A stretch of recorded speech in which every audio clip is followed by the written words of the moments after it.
Belief in witchcraft is universal. It has both negative and positive responses. In a neutral sense, witchcraft is sorcery, the magical manipulation of forces by casting spells and conjuring or invoking spirits.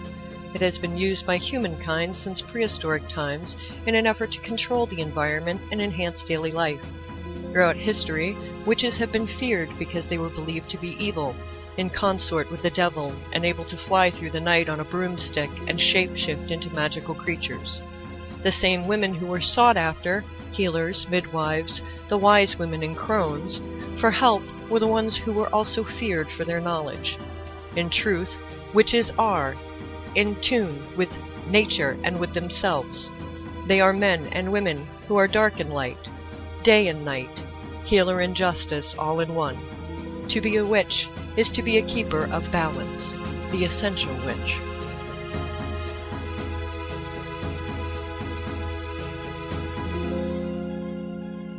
Good evening, everyone, and welcome to The Essential Witch. I am your host, Raven Wings, and tonight we are going to be talking about gemstone magic. This is not just to do with crystals and everything. This is going to be all different gemstones. It's pretty much so fair to say that as long as we've existed as a species, we've had an affinity with stones and crystals. The use of talismans and amulets dates back to the beginning of humankind. Although we have no way of knowing how the earliest of these objects were viewed or used, many early pieces were organic in origin. Beads carved of mammoth ivory have been excavated from a grave in Sunjir, Russia, dating back 60,000 years. So, as well as contemporary beads made from shell and fossil shark's teeth as well. Amulets, the oldest amulets are Baltic amber, some from as long as 30,000 years ago, and amber beads were discovered in Britain from about 10,000 years ago, the end of the last ice age about. The distance they traveled to reach Britain shows their value to people in that time frame. Jet was also very popular for bracelets, beads, and necklaces, and they've been discovered in Paleolithic grave sites in Switzerland and Belgium as well. There have been malachite mines in Sinai since 4000 BC. So stones have been part of our culture for a very long time, whether they were used for healing or magic or just because of their beauty. They've been around for a very long time. Amulets themselves were banned by the Christian Church in 35 AD, but gemstones continued to play an important role, with sapphire being the favored gem for the Pope's rings and stuff like that in the 12th century. I can speak, really I can. Marbodus, the bishop of Rennes in the 11th century, claimed that agate would make the wearer more agreeable and persuasive in favor of God. There are also many symbolic references, such as carbuncle representing Christ's sacrifice. So not only in pagan culture have gemstones played a part, but also in Christianity.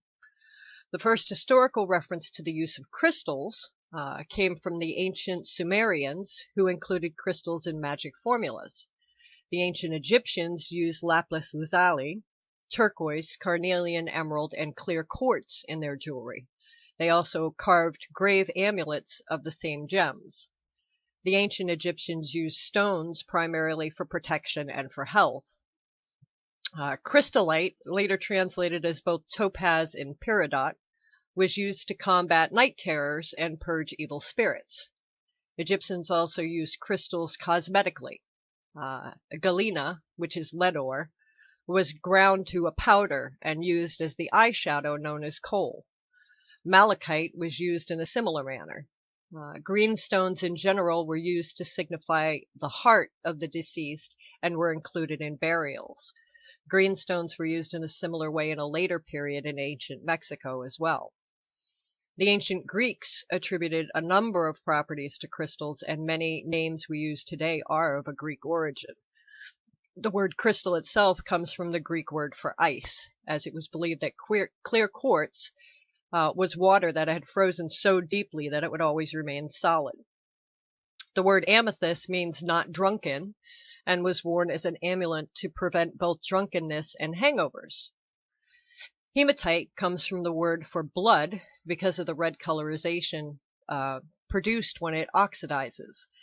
Hematite is an iron ore, and the ancient Greeks associated iron with Ares, the god of war. Greek soldiers would rub hematite over their bodies before battle, purportedly to make themselves invulnerable. Greek sailors also wore a variety of amulets to keep them safe at sea as well. Jade was highly valued in ancient China, and some Chinese written characters represent jade beads. Musical instruments in the form of chimes were made from jade, and around 1,000 years ago, Chinese emperors were sometimes buried in jade armor. There are burials with jade masks from about the same period in Mexico, and jade was recognized as a kidney healing stone in both China and South America. More recently, dating from around 250 years ago, the Maoris of New Zealand wore jade pendants representing the ancestor spirit, which was passed down many generations through the male line. The tradition of green stones being lucky continues in parts of New Zealand today. Crystals and gemstones have played a part in many different religions, all of them, as a matter of fact. They're mentioned throughout the Bible, in the Quran, and many other religious texts.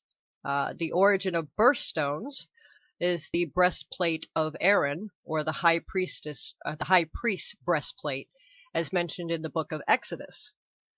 In the Quran, the fourth heaven is composed of garnet. The kalpa tree, which represents an offering to the gods in Hinduism, is said to be made entirely of precious stone, and a Buddhist text from the 7th century describes a diamond throne situated near the tree of knowledge. On this throne, 1,000 Kapula Buddhists reposed. The Kalpa Sutra in Jainism speaks of, and I'm probably going to murder this word, Haringamsami, the divine commander of the foot troops, who seized 14 precious stones, cleansed them to their lesser qualities, and retained only their finest essence to aid his transformations. There's also an ancient sacred lapidary treatise in Buhabata. Some sources state that it is Hindu, but it is most likely Buddhist. The date is uncertain, but it's probably from the 6th century. In this treatise, diamonds figure highly as the king of gemstones and are ranked according to caste. The Sanskrit word for diamond, Vajra, is also the word for the Hindu goddess Indira's thunderbolt, and diamonds are often associated with thunder. The ruby was also highly revered, and it represents an inextinguishable flame and was reportedly to preserve both the physical and mental health of the wearer. The treatise lists many other gemstones and their properties. In Europe, from the 11th century through the Renaissance, a number of medicinal treatises appeared with the virtues of precious and semi-precious stones in the treatment of certain ailments. Typically, stones were used alongside herbal remedies. Authors included Hildegard von Bingen, Arnoldus Saxo, and John Mandeville. There are also references to stones with particular qualities of strength or protection. In 1232, Hubert de Burgh, the chief justiciary of Henry III, was accused of stealing a gem from the king's treasury which would make the wearer invincible, and giving it to Llewellyn, the king of Wales, and Henry's enemy. It was also believed that the gemstones were corrupted by original sins of Adam, and could possibly be inhibited by demons, or if handled by a sinner, the virtues would depart. Therefore, they should be sanctified and consecrated before wearing. There's an echo of this belief today in the cleansing and programming of crystals before each use in crystal healing. During the Renaissance, the tradition of using precious stones in healing was still accepted, but the inquiring minds of the period sought to find out how the process actually worked to give it more of a scientific explanation. In 1609, Anselmus de Boot, court physician to Rudolph II of Germany, suggested that any virtue a gemstone has is due to the presence of good or bad angels. The good angels would confer a special grace to the gems, but the bad angels would tempt people into believing in the stone itself and not in God's gift bestowed on it. He goes on to name certain stones as helpful and puts others' qualities down simply to superstition. Later in that same century, Thomas Nichols expressed in his Faithful Lapidary that gems as inanimate objects could not possess the effects claimed in the past. Thus, in the Age of Enlightenment, the use of precious stones for healing and protection began to fall from favor in Europe. In the early part of the 19th century, a number of interesting experiments were conducted to demonstrate the effects of stones on subjects who believed themselves to be clairvoyant. In one case, the subject claimed to feel not only physical and emotional changes when touched with various stones, but also to experience smells and tastes. Although no longer in use medicinally, gemstones continue to hold meaning. Until recently, jet was popularly worn by those in mourning, and garnet was often worn in times of war. There's a tradition in a local family here in the southwest of, over in the southwest of England, where every female descendant wears an antique moonstone necklace for her wedding, which has been in the family for generations. It was only recently that one family member realized this was a fertility symbol. Many tribal cultures have continued to use the use of gemstones in healing until very recently, if not throughout present day. The Zuni tribe in New Mexico makes stone fetishes, which represent animal spirits. These were ceremonially fed powdered turquoise and ground maize. Beautifully inlaid fetishes are still made to sell and are very collectible artifacts or sculptures, although the spiritual practice surrounding them is no longer much in use. Other Native American tribes still hold precious stones, especially turquoise, sacred. Both Aborigines and Maoris have traditions regarding stones and healing or spiritual practices, some of which they share with the rest of the world, while some knowledge they still keep pretty private within their community. It's interesting to note, though, that there are many examples of gemstones meaning similar things to different cultures, even when they have been absolutely no interaction between these cultures and no opportunities for crossovers. Jade was considered to be a kidney healing stone by the ancient Chinese and also the Aztec and the Mayan civilizations. Turquoise has been worn to give strength and health all over the world, and jasper has almost always conferred both strength and calm. In the 1980s, with the advent of the New Age culture, the use of crystals and gemstones began to reemerge as a healing method. Much of this practice was drawn from old traditions and more information gained by experiment and channeling.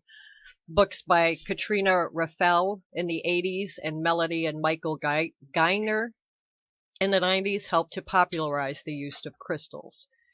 These days, there are a number of books available on the subject, and crystals frequently feature in magazine and newspaper articles. Crystal therapy crosses the boundaries of religious and spiritual beliefs. It's no longer viewed as the domain of just alternative culture, but it's an acceptable and more mainstream contemporary therapy, and many colleges now even offer it as a qualification subject. So you can even learn about crystals in school now. There are 10 ways to use your gemstones. Well, there's probably more than that, but I'm going to go over just 10 ways to use them. It's important to use them and not just put them in a drawer or a cabinet where they can't be appreciated or experienced. Gemstones are meant to take the journey with you. Remembering gems emit energetic vibrations that impact your sense, feel, move, and your space. To help you get the most out of your work with them, these are 10 different magical ways to use them. You can carry it in your pocket or purse, or even tuck it in your bra. I know a lot of women who will put the stones in their bra because you want it near your skin, so your skin can feel it. The more you carry your stones with you, the more they are going to, soak up your energies. So you want to put them in places you are most likely to see and touch them throughout the day. You can dedicate a medicine bag to your magical work. This bag can hold your stones, maybe some dried herbs too. You could use flowers, other talismans that mean something to you, whatever. You can carry those stones in your medicine bag and switch them out based on your intuition and mood, as well as moon phases if you want to work with the moon phases as well. Sleeping with them. You can put a piece of sodalite or amethyst in your pillowcase to bring sweet dreams and to banish nightmares. Or you can place a small grid of stones next to your bedside. Keep quartz, carnelian, moldavite, pecatite, and other high-frequency or extraterrestrial stones away from your bed. It will make it harder for you to rest. You want to use more of your soothing and calming stones. If you meditate, meditate with your stones. You can choose 2 stones for meditation each day and hold one in each hand while you clear your mind and connect. You do this for about 10 minutes a day if possible, and then you can try to record what you sense and what you feel from each stone. Making elixirs or infused gem water. I've even done this. It's wonderful. You can add your favorite gem to your drinking water or take that infused water, add a few drops of alcohol, and make an elixir. Some gemstones are unsafe to use in an elixir. Malachite, for example, is one of them. So you want to do your homework first. But shugite is actually used in water purification systems, so you can actually put that in your water. What I've done for making gem infused waters is I will take a small jar and put the stone in a small jar and then submerge that stone in that sealed jar in the water. It will work the same way without actually getting that stone into your water. You can make a grid or decorative display on your altar. Grids are intentional arrangements of stones designed to raise energy for a specific purpose. You will need a quartz generator in the center, and then sets of 4 of each stone you want to work with, each facing the 4 cardinal directions. Or you can make a grid like one, that you see online or stuff like that, because there's a ton of them online. Any sacred geometric shape is actually powerful, so any kind of shape you want to use that's geometrical is very powerful. You want to use your intuition to arrange by shape, color, texture, size, or other category. Have fun with it, though. Don't make it to where it's, oh my God, I have to have it this way. Just have fun with it and use your intuition. You can put stones in your car. Black tourmaline protects your car from theft. Crazy lace agate protects from accidents. And carrying aventurine and rose quartz in your car can attract luck and love from people. You can, use your ashtray if you're not a smoker, if you have one in your car. Most of the newer ones don't, but you can use, that as a little, altar space, traveling type of area to put them in, or, a little, the glove box, whatever you want. Excuse me. Adorn yourself. Gems should be worn as jewelry every day. You can do a simple DIY wire wrap of your favorite crystal or tumble stone and wear it immediately. Ideally, gemstone jewelry is supposed to be allowed to touch your skin. So even with rings or stuff like that, you want to make sure that that gemstone can touch your skin. You can use them as home decor. Stones are meant to be arranged and displayed. You can put them around your home, your office. You can mix them with flowers and candles. You can put them in pretty bottles. You can keep it simple. Just keep them out there where you can see them and touch them. And if there's specific stones that you don't want other people touching, then you may want to put them in a place where, other people won't see them or touch them. But, you can arrange them on your tables, your dressers, whatever. If you have cats, though, be warned. They'll probably steal them. You can use as offerings. When you trim your plants at home, you can leave it a piece of aventurine tucked into the soil to help the plant grow back healthy. Tiny little chipstones can be left as offerings in travels when you feel places, that need an energy boost that you've gone traveling in. You can take stones to the beach and leave offerings to the ocean. Stones are powerful and safe offerings to all of the elements, and most of the gods and goddesses have no problem with stones. And if they're really pretty, the Fae love stones as an offering. It's not necessary for you to possess a special ability either to work with crystals and gems. All you need is the intention and the desire to perform a particular type of magic. And I've said this before, it's just like with any tool. It's always the intent that is behind your magic. So you don't need to be clairvoyant. You don't need to be anything special to work with gemstones and crystals. The energy of the crystal and gem. You are actually the conduit for this energy. So consider yourself a connecting force between the earth and spirit. Crystals are used for crystal ball reading, scrying, spell casting, invoking. They're used for a lot of different things. Cleansing your crystals. This is a big deal. You want to make sure that you do cleanse your crystals. To cleanse your crystals, they can be placed in a warm water bath with a little bit of detergent added to it and a soft toothbrush to clean them really well. Then you can place them in cold water and leave them for at least an hour. After removing your crystals from the water, you can place those in the sun or near a window where they'll receive the sun's rays. If the day is cloudy, you can place them inside near a window and let them dry naturally. When night falls, you can place the crystals outside if you're able to. If not, keep them in the windowsill so that the moon's rays, they can absorb those moon's rays, or even inside near a window where they can be charged by that moonlight. And it does not have to be a full moon to charge them. Any moon will work, and actually the dark moon is actually a great charging moon for crystals as well. So, because when we see the dark side, that's actually, because the moon doesn't emit light. It is the sun bouncing off of the moon. So technically, the dark side of the moon is our side of the moon. Becoming attuned with them. You can attune to the energy of a crystal or a gem by touching and moving the stone from hand to hand, while you concentrate on the particular qualities of the individual stone.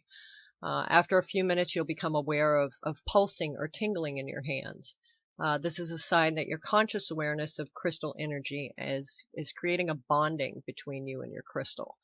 So some crystals, actually, you can just pick them up and automatically feel vibrations through, and that goes for some gemstones too. Amethyst will do that for me. I can feel vibrations through amethysts. So it happens. You'll feel them eventually. Energy and intention. Each crystal has a pre-programmed energy for you to work with. And if you state your intention before working with a particular crystal, it will then resonate with it and amplify that energy. You want to hold the crystal in both hands, breathe deeply through the nose and out through the mouth and into the crystal. To do this for approximately 3 minutes. By doing this, you're connecting your intention with the inherent qualities of the crystal and activating the life energy within the crystal. This is just one way you can do it. These are just suggestions. Other people do it other ways. So there are a multitude of ways you can use your stones, such as placing the amethyst under your pillow. You can also carry a small crystal or gem in your bag. You can place crystals around your plants to aid growth. You can put them next to your computer to diffuse the electromagnetic energy. You can keep one on your desk while you're working to inspire you. You can use a gem or a crystal to help you organize scattered thoughts and think more clearly. If you're feeling a little run down, you can wear one as an amulet to repel dense energies and protect your psyche. And you can place a crystal in each area of your home to create harmony as well. So there are many different things that you can do with crystals. Meditating is a big one with crystal work. It attunes to you the way you work. You want to use the same crystal every time that you're going to meditate once you get the crystal that you want to do this with. A crystal is used to amplify thought, will, and intention. And once you're connected and the connection is made, everything is enhanced. Crystal healing is dependent on a quiet mind, and meditation is a very big part of that. To achieve the best results, it's important to stay still and clear in your mind before you begin. An empty mind is essential for healing, which is probably I don't do healing because my mind is never empty, unfortunately. With the healing and healing with crystals and gemstones, it is an ancient practice and it is embraced by many different cultures. There really are no specific rules to abide by. You want to trust your intuition and work in a way that you are comfortable with. Over time, a style will develop that suits you as an individual, with each healer working in their own way and embracing their own particular, factors. When healing, an appropriate crystal may be placed on a particular area of the body that is afflicted. Crystals and gemstone healing is not meant to replace traditional treatment, however, nor is it a cure-all for everything that ails you, so it should be used as a complementary therapy. So don't stop taking your medications and decide, oh, I'm just going to fix everything with crystal therapy. It just doesn't work that way. The more you work with crystals, the more attuned you will become to their subtle energies. And when healing with a crystal, you may want to choose a wand, a crystal wand. This will have one rounded end and one pointed end, and a crystal wand can be used to recharge the entire body as well. The crystal can be held at the pointed end at the area of the body that is in need of healing. Then you visualize a stream of white light emitting from the tip and flowing into the body. Crystal healing clears blockages and brings everything back into balance, because that is a big thing with healing. We need to balance our bodies and stuff. Keeping a crystal in a gemstone journal and writing everything down you do is a great idea. The type of crystal or gem, its properties, how you used it, how you felt afterwards, when you used it, and what the results were. You may also want to take notes if you find one crystal that works better than another. Document your first impressions or images associated with each of those crystals. And if you keep a book of shadows, your crystals and gemstone journal can actually become a part of that as well. In feng shui, the crystal placement is essential. There are a few of the placement and uses that I'm going to go over for you real quick. In the bathroom, the room is associated with the element of water and with the colors blue and black. It is connected with the ultimate basics of life. So you can combine crystals with personal cleansing routines to stimulate your body, cheese energy, and connect with your dreams, goals, hopes, and fears. So you actually can, keep some in the shower if you'd like. The bedroom, this room is associated with the element of earth and with the colors yellow and pink. Its energies lays with friends, lovers, the pleasures and pain of social connections, falling in love, and of course sex. You can use crystals in this room to help you with sleep, courtship, stamina, romance, partnerships, and even friendships. In the kitchen, this is associated with the element of wood, and the color is green. This is the core of the home and the very heart of the family. Crystals used in this area will strengthen bonds of togetherness as well as bond you with your own ancestry. If you have a home office, the home office is associated with the element of wood as well, and with the colors green and red, as well as brown and a reddish purple. You can use crystals in this area to bring you financial success and good luck in business as well. The home sanctuary itself, this would be like your living room type of area. This room is associated with the element of earth and with the color yellow. It's associated with balance and well-being, and this room is just what its name implies, a sanctuary. Here is where you'll use your crystals to enhance your spiritual life, your emotional, physical, and mental growth. If you have a hallway or a foyer, the hallway and foyer are associated with the element of metal and with the color silver, which can range from shades of white to milky grays. Crystals used in this area of your home will foster relationships with people near you, people who will prove to be helpful to you, and they will also help you deal with energy of change and with disruption of travel. In a child's room, children's rooms are also associated with metal and with the color silver, and these rooms represent beginnings and creativity. You can use crystals in these areas to help the area of inventiveness and to plan future endeavors. The study, this room is associated with the element of earth and with the colors yellow, blue, green, and turquoise. The room represents learning and intellect as well as introspection. Crystals will be used in this area to inspire you to find your potential, as well as to hunger for and acquire knowledge. And last but not least, your dining room. This area of the home is associated with the element of fire and the color red.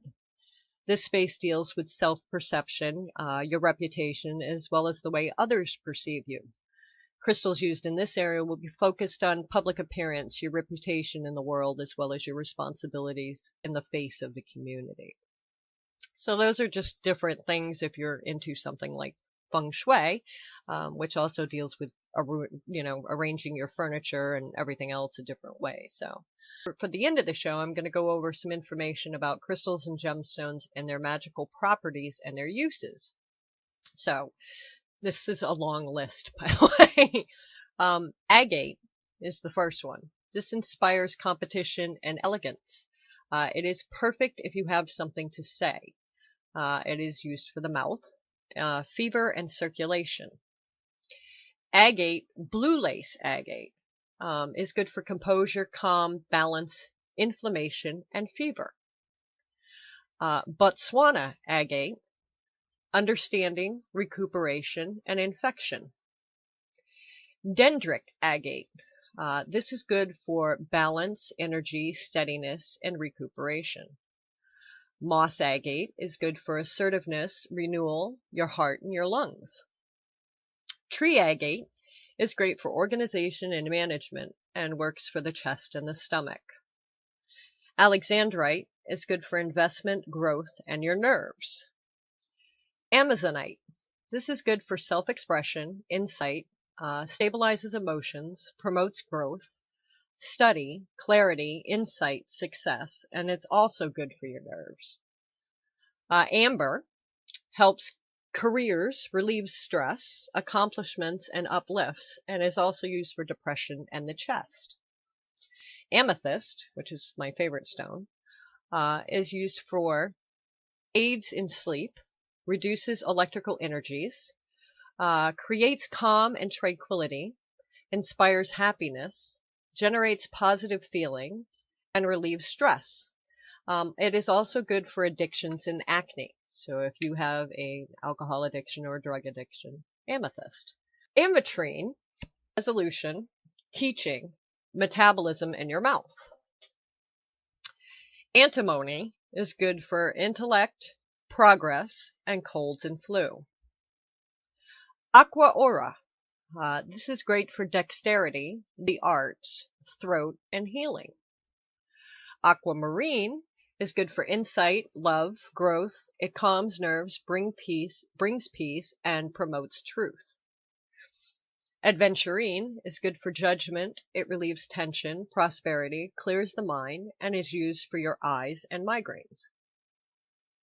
Azurite is good for meditation, concentration, spirituality, and the liver. Bloodstone is good for temperance, kindness, courage, wealth, confidence.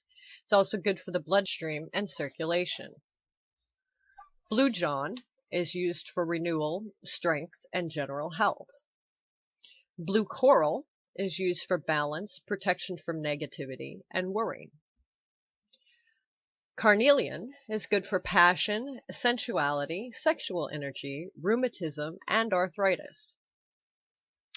Cat's eye is good for inner vision, security, and headaches. Celestite will calm. It's good for calming, relaxation, meditation, helps ease worries. It's great on the nerves. It's great for stress and travel sickness. Cinnabar is good for independence, stability, the heart, and appetite. Citrine is good for calming, uplifting, dreams, psychic abilities, intuition, circulation, diabetes, and anxiety. Danburite is good for social grace, dignity, confidence, and the muscles. Desert rose is used for perception, intuition, stress, and recuperation. Diamond is good for abundance, prosperity, courage, business, strength, and your health and well-being. Emerald is good for prosperity, intellect, truth, psychic abilities. It also helps the truth to surface. They use it for headaches, infection, thyroid, and tension. Fluorite, this is a stone that harnesses spiritual awareness, meditation and grounding. It's good for inflammation, bones, and healing. Garnet, this is good for creativity, charm, charisma. It's used as an amulet by travelers to attract love. It's also used for infections, anemia, and insomnia. Geodes, these are good for growth, psychic ability, inspired dreams, and fertility. Gold stone is good for optimism, stomach, and tension. Granite is used for balance, stability, determination. It's also used for skin and hearing. Graphite is for assertiveness, to achieve, and is also used for the spine and hearing. Hematite, this is calming and serene. It's good for the blood, tiredness, stress, and the eyes. The Hermiker diamond opens the mind, enhances dreams, learning, study. It can also be used to enhance the power of other stones as well. So this can be used like a supercrystal to enhance other stones as well. It's also good for stamina and energy. Hornblende is good for wisdom, insight, communication, balance, and is also used for the fingers and the toes. Halite is good for resistance, competition, and the bones. Jade is used to calm the mind, longevity, benevolence, providence, to attract friendship, and as a travel talisman. It's also used for your bladder and your kidneys as well. Jasper, this one is used to attract what you desire, and it's also used for the nerves and the bloodstream. Jet will dispel negativity, help with empathy, and it's good for migraines and healing. Kyanite is good for energy, strength, finance, and hearing. Labradorite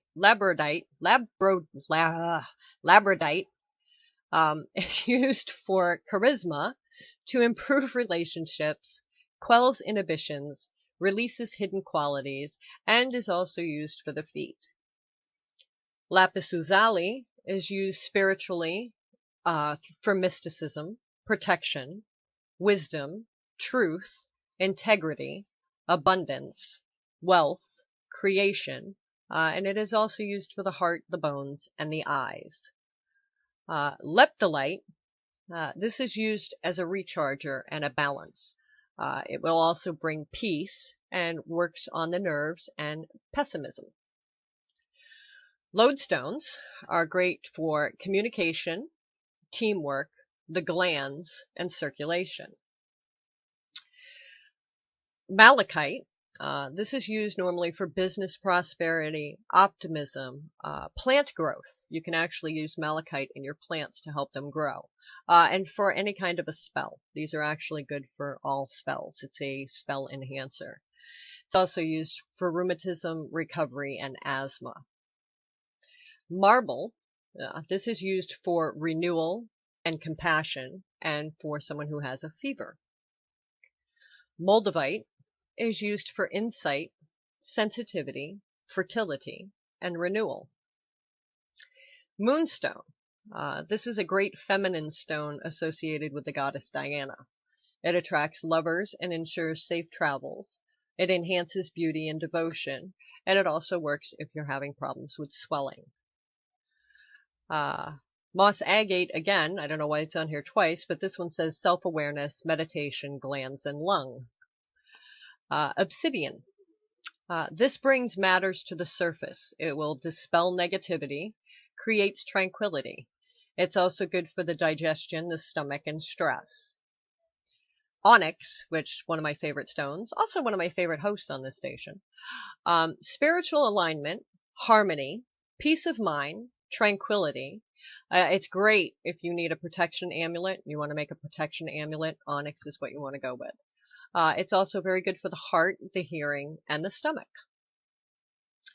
Opals are great for attracting and creativity. They're good for prosperity, luck, power, abundance, and also great if you're having issues with your chest. Opalite, is good for invention and tiredness. Peacock ore, which is also called bonita. This is a mind stimulant. It can be used as a charm, and it also works for the brains and the eyes. Pearl, this is great for creativity and certainty. Works well with headaches as well and tension. Peridot, this is good for intuition, career, wealth, abundance, protection, and your metabolism. Pyrites, these are good for truth and awareness and for recuperation. Clear quartz, generally used for healing purposes, can work to cleanse the mind, body, spirit, and it's also good if you have a problem with vertigo. Rose quartz, this is the love crystal associated with Venus, joy, happiness, peace, harmony. Often it's used in love spells. It can be used for migraines and headaches as well. Rutilated quartz is good for passion and anxiety. Smoky quartz is used in spells to remove negative energies or as a lucky talisman. It's also good for the spine, depression, and your stomach. Snow quartz, which is more of a white quartz. This is good for relaxation, meditation, serenity, nerves, and stress. Rhodonite, this is used for communication, hearing, memory loss, and recuperation. Ruby, this is good for love, luck, fortune, contentment, and circulation. Sapphire, this one's good for love, partnerships, protection, power, inspiration, and depression. Sardonyx is good for forgiveness, your neck, and hearing. Satin spar is for insight, it calms disputes, and also used for the spine. Scalpelite is used for strength, achievement, and the veins. And I'm probably going to mess this one up. Schorl, S-C-H-O-R-L, is great for balance, practicality, your intestines, and your liver. Serpentine, this is a great stone to use for meditation, enlightenment, and stomach. Silicone. Yes, there is a stone called silicone.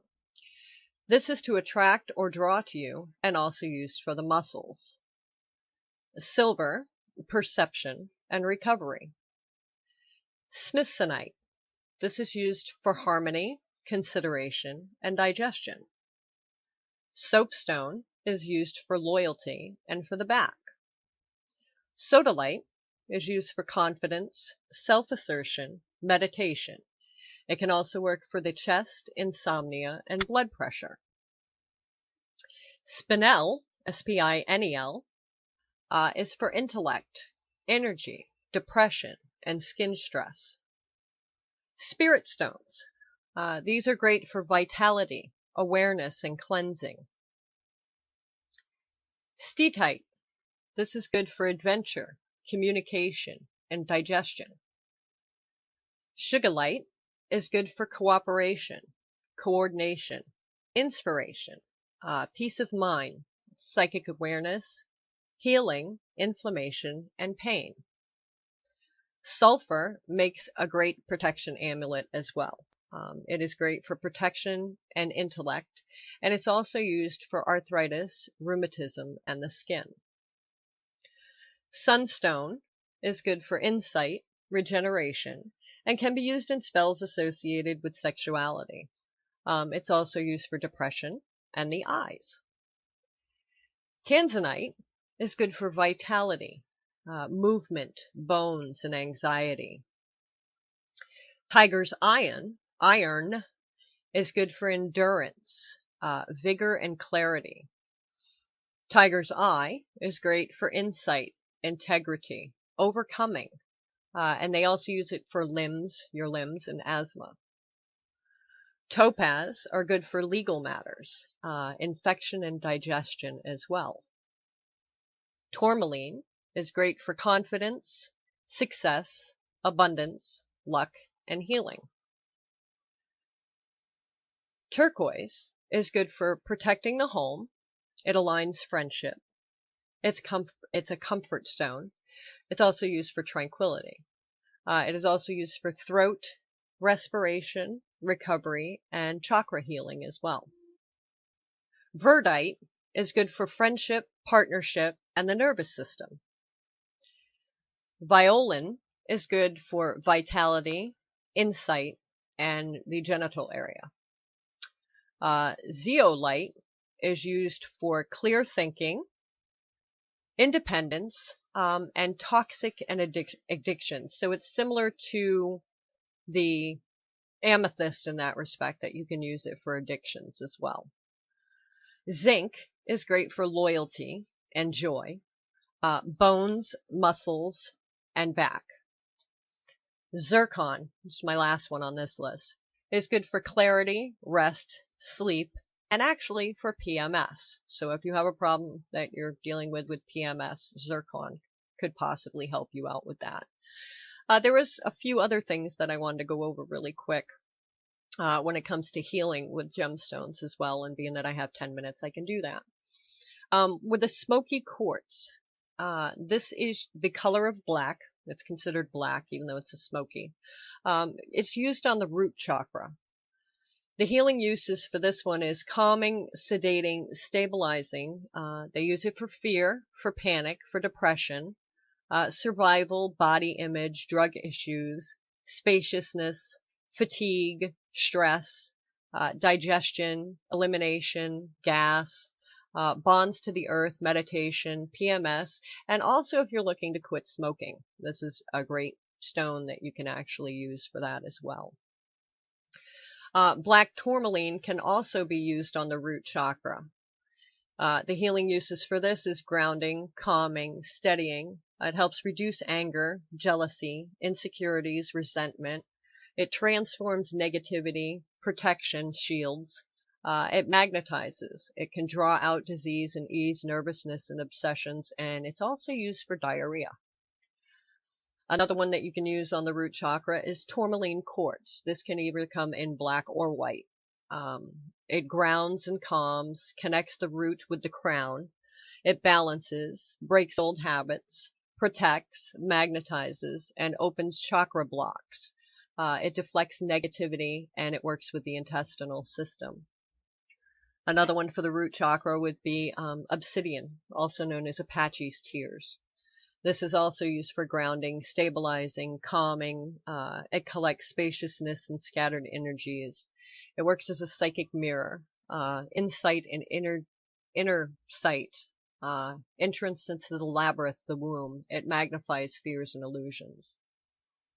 Another one you could use is onyx, protection, stress, debt, stabilizes, strength, courage, temperance. It's used for releasing, letting go, seriousness of purpose, will, grief. Also used for the skin, nails, hair, heart, healing, ulcers, and pus.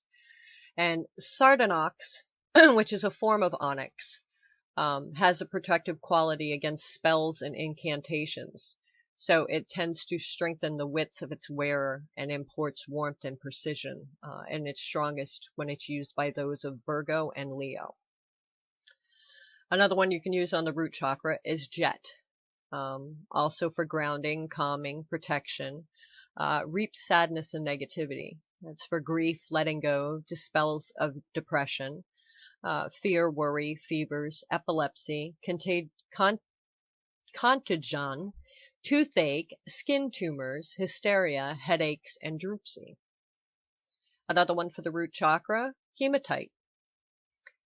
Grounds, calms, relaxes, courage, prevents hemorrhaging, ulcers, muscle cramps. Great for childbirth, bloodshot eyes, kidney and bladder. It's good for hysteria, focuses energies and emotion, high blood pressure, and also for sleep. Another one you can use on the root chakra is bloodstone or heliotrope. The color is red and green on this one, but you actually can use it on the root chakra as well. Also used to grounds, it calms, it can actually stop bleeding, good for childbirth, wounds, inflammation, fevers. It's a blood purifier. It's good for courage, decision making, consistency. blood circulation, anemia, red blood, the heart, and the kidneys, as well as liver, spleen, hemorrhoids, insect bites, cysts, and heavy menstruation. So that's a really, right on there stone. Red garnet, obviously red, can use on the root chakra. The healing uses are happiness, power, possessions, peace, patience, sexuality, consistency, balance, inspiration, cleansing, renewal, birth. Also used for menstruation and life passages, blood, fertility, and arthritis. Aries being its astrological association, this stone attracts purity, sincerity, and understanding. Garnet tends to be a bit stuffy and Victorian, but can be useful to the sign of Aquarius and Capricorn. Another one to use on the root chakra is the ruby. You can energize, it's used for energizing, warming, labor and menstruation, fertility, the uterus, depression, exhaustion, blood circulation, sexuality, heart, liver, kidneys, cancer, AIDS, tiredness, self-image, ego, and love. Another one for the root chakra is the red jasper. This one is for calming, grounding, energizing, or repair after trauma. Vomiting, morning sickness, blood purifier. It's great for menstrual cramps, bladder infections, gallbladder, liver, stabilizing, and epilepsy. So that's just the root chakras. The belly chakra, which is your next chakra up. Carnelian, which is orange. This cures madness, brings on menses, reproduction, menstrual cramps, blood purifier, stimulates emotions. It's good for the lungs, constipation, mental ability, creative visualization, warms the liver, gallbladder, pancreas, ovaries, joint disease, arthritis, and allergies. You can also use coral on the belly chakra. This is a stimulant. It's for anemia, cures madness, remedies poisons. It's the blood, protection, reproduction, menstrual cramps, bleeding heart, depression, warms, infertility, lungs, arthritis, indigestion, coughs, asthma, cheering, removes fear, lungs, and allergy. Thank you all for coming, and have a great night.